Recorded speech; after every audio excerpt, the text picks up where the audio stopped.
Արտակարգ դեպք Երևանում Նուբարաշենում, թիվ 97 երթուղու ավտոբուսը հետընթաց հայտնվել է Ձորում։ Այսօր դեկտեմբերի 18-ին արտակարգ դեպք է տեղի ունեցել Երևանում։ Ժամը 22:15-ի սահմաններում Երևանի քաղաքապետարանի հաշվեկշռում հաշվառված թիվ 97 երթուղին սպասարկող ժոտով մակնիշի ավտոբուսը վարորդը մեքենան կայանել է, ապա իջել։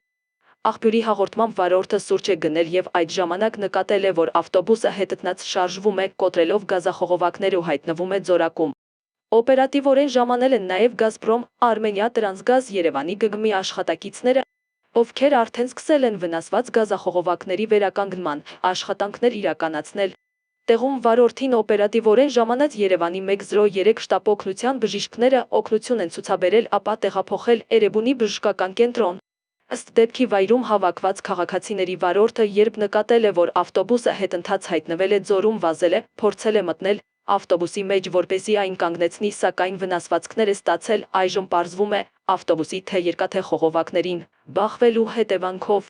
Դեպքի փաստով ոստիկանության Նուբարաշենի բաժնում փաստաթղթեր են կազմվում, որոնք հնարավոր է փոխանցվեն ՀՀ քննչական կոմիտեի Երևան քաղաքի քննչական վարչության ճանապարհատրանսպորտային հանցագործությունների քննության բաժին։